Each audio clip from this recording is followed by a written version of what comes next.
जय हिंद दोस्तों, आप सभी का स्वागत है हमारे YouTube channel PR knowledge centre में। दोस्तों, आज के इस वीडियो में हम जो हमारा भारत का भूगोल टॉपिक चल रहा था, हम विश्व का भूगोल टॉपिक ख़त्म कर चुके हैं। जो भारत का भूगोल, जो PSC SSC, जो कांस्टेबल, इन सब के एग्ज़ाम में पूछे जाते हैं, उससे संबंधित जो महत्वपूर्ण प्रश्न, उनके बारे में हम जानेंगे। हमारे जो टॉपिक हैं, जो कि जनरल नॉलेज के अंतर्गत टॉपिक आते हैं, वो हैं इतिहास, राजनीति, संविधान, भूगोल और खेलकूद, मनोरंजन। ये सब इसी के अंतर्गत आती हैं, जनरल नॉलेज के अंतर्गत। तो इसके अंतर्गत जो हम भारत का भूगोल टॉपिक जान रहे थे, उसके कुछ टॉपिक हम जान चुके थे। जैसे भारत की लंबाई कितनी है, कितने राज्य हैं, कौन कौन से राज्य भारत के किस प्रदेश से टच करते हैं, ये सब हम जान चुके थे। इसके आगे के टॉपिक के बारे में हम चर्चा करेंगे, ठीक है। तो देखिए, चलिए तो वीडियो स्टार्ट करते हैं। देखिए, पहला पॉइंट क्या है कि भारत का जो मानक समय है, दोस्तों ये हम पहले भी पढ़ चुके थे। ये हम अपने जो हमारा पिछला वीडियो था, उसमें स्टार्टिंग जो हमारे वीडियो थे, उसमें ये हम इसके बारे में विस्तार से समझा चुके हैं आपको। उसमें आप जाकर ये वीडियो देख सकते हैं, ठीक है। तो देखिए, उसका नीचे हम डिस्क्रिप्शन में लिंक दे देंगे, आप उसमें देख लीजिएगा। तो देखिए, भारत का जो मानक समय है, वो अलग अलग देश का अलग अलग मानक समय होता है। दोस्तों, क्या होता है, जैसे अभी मान लीजिए हमारे यहाँ पर रात है। ज़रूरी नहीं कि अमेरिका में भी रात हो, इंग्लैंड में भी रात हो, वहाँ दिन हो सकती है, शाम हो सकती है। तो इसके अनुसार समय जोन निर्धारित करना पड़ता है। चूँकि जो घड़ी बनाई गई थी वो 12 घंटे के अनुसार ही बनाई गई थी। 12 घंटे सभी देशों की घड़ी में बजते हैं। तो इसके अनुसार वहाँ की समय की स्थिति के अनुसार, वहाँ के अक्षांश देशांतर के अनुसार एक मानक समय निर्धारित किया गया। तो अलग अलग देशों का मानक समय है। किसी किसी देश के मानक समय 2 से 3 से 4 अलग मतलब ज़्यादा होते हैं, जैसे अफ्रीका का, ऑस्ट्रेलिया का। उनके बारे में हम उस वीडियो में, पिछले वीडियो में अपने विस्तार से समझा चुकी हैं। आप उसमें जाकर देख सकते हो। तो देखिए, जो भारत का मानक समय है, मैंने बताया सब देशों का अपना अपना होता है। तो जो भारत का मानक समय वो कहाँ है, इलाहाबाद के निकट मिर्ज़ापुर से गुजरने वाली 82 अंश मतलब 82.5 डिग्री या 82 1/2 डिग्री पूर्वी देशांतर रेखा को माना गया। जो भारत का मानक समय है वो किसको माना गया है, तो किसको माना गया है, इलाहाबाद के निकट जो मिर्ज़ापुर है। मिर्ज़ापुर बहुत ही फेमस जगह है। तो इलाहाबाद के निकट जो मिर्ज़ापुर है, तो मिर्ज़ापुर से गुजरने वाली, मिर्ज़ापुर से एक रेखा गुजरती। कौन सी रेखा गुजरती, पूर्वी देशांतर रेखा। कितने अंश की, 82.5 अंश की पूर्वी देशांतर रेखा गुजरती है। वो भारत का मानक समय उससे निर्धारित होता है, ठीक है। पहला पॉइंट समाप्त। अब देखिए दूसरा पॉइंट, यह जो समय है, यह जो मानक समय है जो मिर्ज़ापुर से गुजरता है, जो भारत में मान्य है, यह ग्रीनविच समय से, जो ग्रीनविच समय है, आप पिछले वीडियो में जाके बता, उसमें हमने समझाया था। ग्रीनविच जो एक मेन समय होता है, ग्रीनविच समय, उससे 5.5 घंटा आगे है। उससे क्या है, 5.5 घंटे आगे है। मतलब अगर वहाँ पर 5 बजे हैं तो यहाँ पर 10:30 बजेंगे। समझ गए, 5.5 घंटे ये मानक समय ग्रीनविच समय से आगे है, ठीक है। ये जो 82 डिग्री पूर्वी देशांतर है, ये कितने राज्यों से होकर गुजरता है, 5 राज्यों से। जी हाँ दोस्तों, याद रखिएगा, इंपॉर्टेंट सवाल हो सकता है कि जो 82 डिग्री पूर्वी देशांतर है, वह कितने राज्यों से, भारत के कितने राज्यों से होकर गुजरता है। तो कितने राज्यों से, 5 राज्यों से। वे कौन कौन से हैं, तो उत्तर प्रदेश, मध्य प्रदेश, छत्तीसगढ़, उड़ीसा और आंध्र प्रदेश, ठीक है। एकदम सीधी रेखा, कौन से, एकदम सीधी रेखा, उस सीधी रेखा की जो लाइन से देश पड़ती हैं, प्रदेश पड़ती हैं। तो उत्तर प्रदेश, फिर मध्य प्रदेश, फिर छत्तीसगढ़ का कुछ भाग, फिर उड़ीसा और फिर लास्ट में आंध्र प्रदेश, ठीक है। ये चीज़ याद रखिएगा। अब देखिए नेक्स्ट पॉइंट क्या कहता है, ये इंपॉर्टेंट है कि कर्क रेखा भारत के मध्य से गुजरती है। ऐसी कौन सी रेखा जो भारत के मध्य से गुजरती है, कर्क रेखा। या फिर कर्क रेखा हमारे भारत के कहाँ से गुजरती है, मध्य से गुजरती है। यह है भारत के कितने राज्यों से होकर गुजरती है, ये भी इंपॉर्टेंट क्वेश्चन है, बन सकते हैं यहाँ से कि कर्क रेखा भारत के कितने राज्यों से होकर गुजरती है। तो कितने राज्यों से, 8 राज्यों से। कौन कौन से भी 8 राज्य, राजस्थान, गुजरात, मध्य प्रदेश, छत्तीसगढ़, झारखंड, पश्चिम बंगाल, त्रिपुरा एवं मिजोरम। 8 राज्य। इन्हें, ये नाम याद करने में आपको प्रॉब्लम हो रही होगी, इन्हें हम डायग्राम से थोड़ी देखेंगे, कर्क रेखा किन के राज्यों से जाती है, तो आपको याद करने में ज़्यादा आसानी होगी, ठीक है।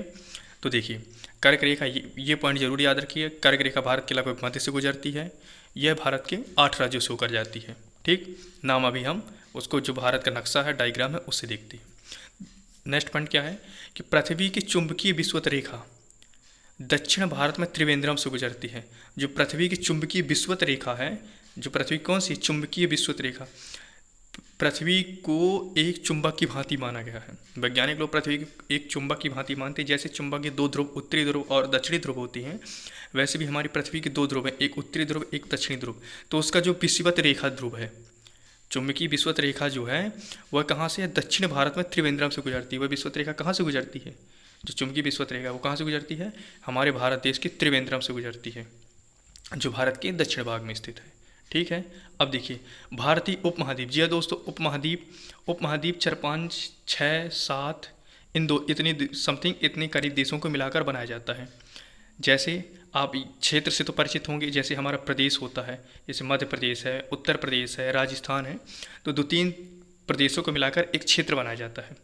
उसी तरह जैसे छत्तीसगढ़ है, उत्तर प्रदेश है, तो मान लीजिए ये एक क्षेत्र बनाया।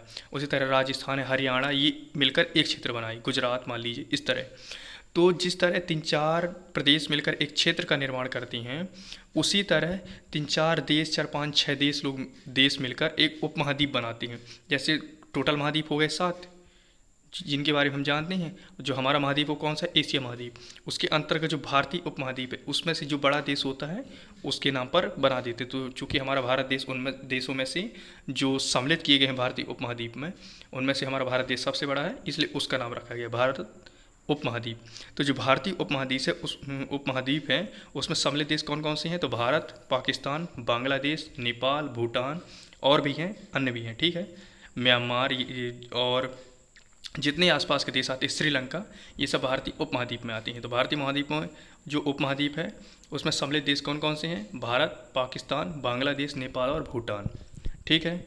चलिए दोस्तों, अब देखिए जो हम बता रहे थे कर्क रेखा, ये डायग्राम एकदम स्पष्ट, बिल्कुल स्पष्ट है। देखिए ये रेखा कहाँ से गुजरती है, गुजरात। फिर ध्यान से देखिए, यहाँ से आप अपनी लेफ्ट साइड से, जो मोबाइल की स्क्रीन है लेफ्ट साइड से, वहाँ से देखिए जो लाल डॉटेड रेखा, ये कर्क रेखा है। तो देखिए ये किस किस राज्यों से गुजरती है, गुजरात से।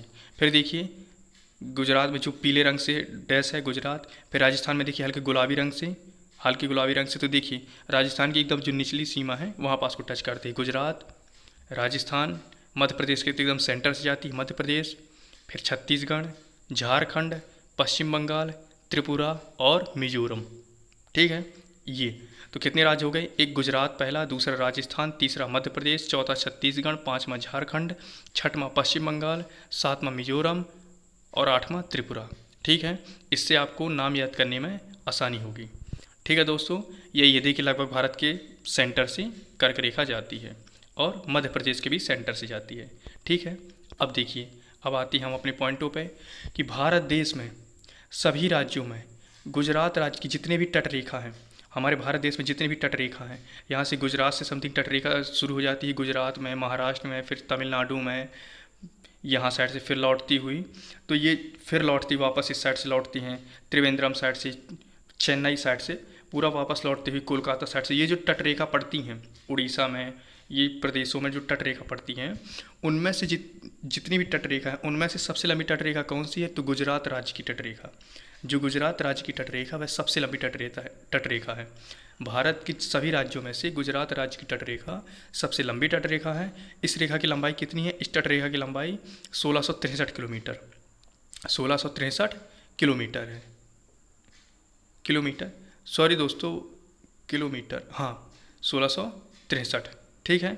अब देखिए, ठीक है, तो इस तटरेखा की लंबाई कितनी है, 1663 किलोमीटर, 1663 किलोमीटर।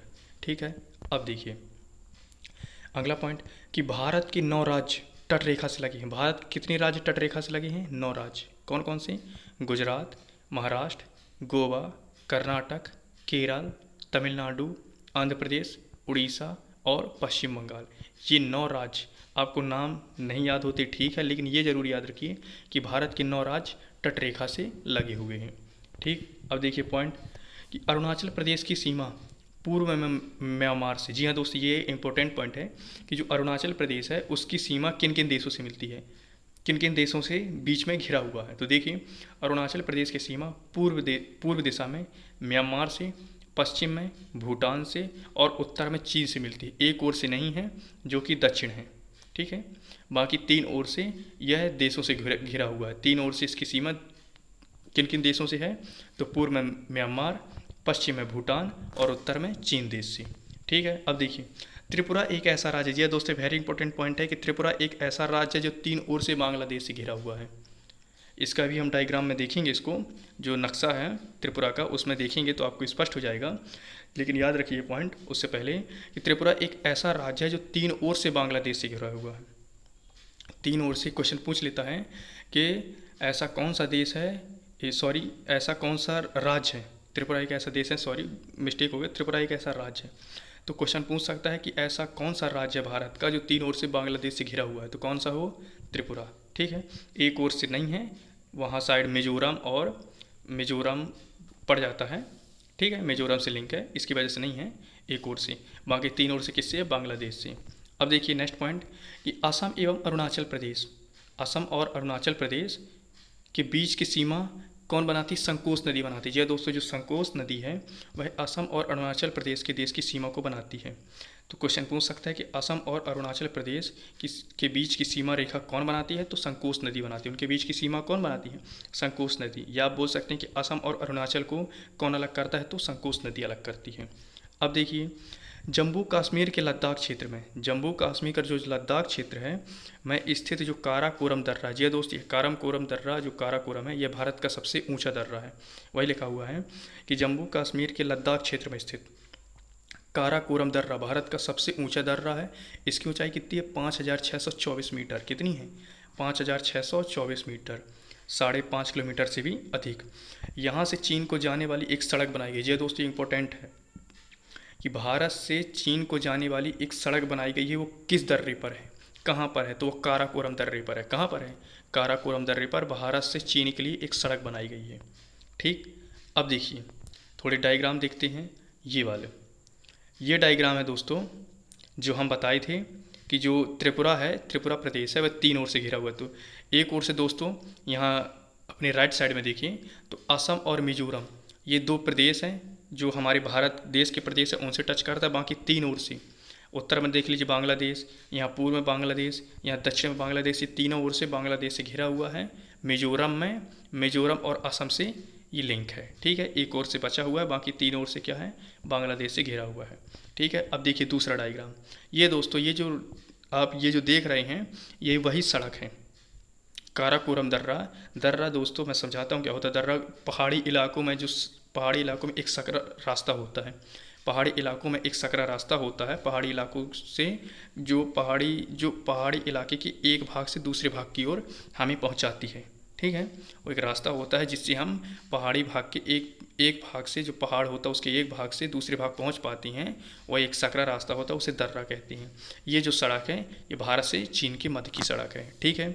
अब देखिए, अब वापस आते हैं कि राष्ट्रीय राजमार्ग 1A एक राष्ट्रीय राजमार्ग है, नेशनल हाईवे है। क्या नाम है उसका?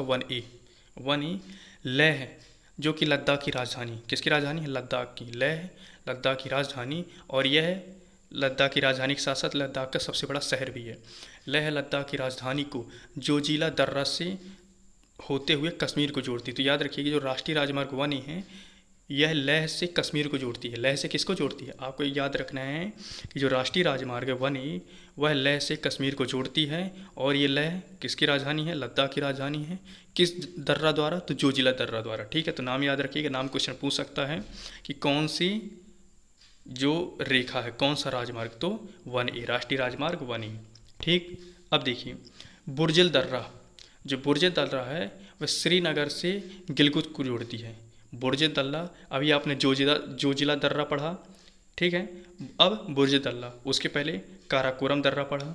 अब देखिए जो बुर्जिल दर्रा है वह श्रीनगर से गिलगित को जोड़ती है। श्रीनगर से किसको जोड़ती है? गिलगित को। ठीक। अब बनिहाल दर्रे से जम्मू कश्मीर से श्रीनगर जाने का मार्ग गुजरता है। अब आपको दोस्तों यहाँ पर थोड़ी हैरानी होगी कि जम्मू से श्रीनगर कैसे? भाई जम्मू कश्मीर की राजधानी तो श्रीनगर है। तो मैं आपको डायग्राम से आपका स्पष्ट हो जाएगा, उसमें समझाऊंगा कि दोस्तों जम्मू एक अलग है, कश्मीर एक अलग है। जम्मू कश्मीर की राजधानी श्रीनगर है। ठीक है, लेकिन जम्मू कश्मीर के पास श्रीनगर है। ओरिजिनल में कश्मीर की राजधानी श्रीनगर है, ठीक है ना। जम्बू तो जो है कश्मीर के दक्षिणी भाग पर है, ठीक है, और जो कश्मीर है वह उसके सेंटर में है। तो देखिए जो बनिहाल दर्रा है, बनिहाल दर्रे से जम्मू से श्रीनगर जाने का मार्ग गुजरता है। कहाँ से? जम्मू से श्रीनगर जाने का मार्ग गुजरता है, और इसी मार्ग पर क्या है, इसी मार्ग पर क्या है, जवाहर सुरंग है, इसी मार्ग पर जवाहर सुरंग है, ठीक है। अब देखिए नेक्स्ट पॉइंट हमारा कि शिवकीला दर्रा शिमला से तिब्बत को जोड़ती है। ये दोस्तों वही हैं, दर्रा की बात हो रही है, लेकिन मैं आपकी जानकारी के लिए बता दूं कि इंपॉर्टेंट है। हम 4-5 पॉइंट इसी तरह के एक ही नाम के होने के बावजूद हम छोड़ देते हैं, लेकिन क्वेश्चन ऐसे ही बनती हैं। जो शिवकीला दर्रा है शिमला से तिब्बत को जोड़ती है। किससे? शिमला से तिब्बत को जोड़ती है। कौन? शिवकीला दर्रा। नेक्स्ट पॉइंट, ये इंपॉर्टेंट है, 3 अर्धचंद्राकार समुद्र तट कन्याकुमारी में मिलती हैं। अगर क्वेश्चन में पूछ ले 3 अर्धचंद्राकार समुद्र तट कहाँ पर मिलती हैं, तो कन्याकुमारी पर। जो कन्याकुमारी है वहाँ पर 3 अर्धचंद्राकार समुद्र तट, आधे समुद्र जैसे, मतलब आधे चंद्रमा जैसे कटे समुद्र के 3 भाग हैं, समझ रहे हैं, 3 समुद्र तट हैं, अर्धचंद्राकार 3 समुद्र तट, तो कहाँ पर है वो? कन्याकुमारी में मिलती हैं, ठीक। भारत में ये भी इंपॉर्टेंट पॉइंट है, इसे अभी हम डायग्राम से देखेंगे चित्र में।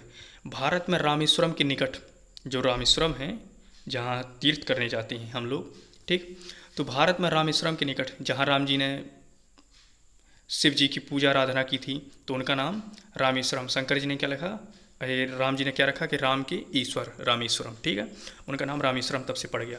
तो भारत में रामेश्वरम के निकट धनुषकोडी, क्या है? धनुषकोडी। भारत में रामेश्वरम के निकट धनुषकोडी और श्रीलंका में तैलिया मन्नार। किसमें? रामेश्वरम के निकट धनुषकोडी और श्रीलंका में तैलिया मन्नार के बीच समुद्र में डूबी प्रवाल भत्ती की एक रेखा है, प्रवाल द्वीप की एक रेखा है। कहाँ पास? रामेश्वरम के निकट धनुषकोडी में और श्रीलंका में तैलिया मन्नार के बीच समुद्र में डूबी एक प्रवाल द्वीप की एक रेखा है। एक क्या है? रेखा है, जिसे क्या कहती हैं? जिसे आदम का पुल या फिर राम सेतु कहते हैं। इसी को दोस्तों राम सेतु कहते हैं, इसे आदम का पुल इस नाम से भी जाना जाता है, आदम का पुल या राम सेतु, ठीक। अब देखिए जाफना तमिल बहुल शेष श्रीलंका से एलिफेंटा दर्रे द्वारा जुड़ा है। कौन?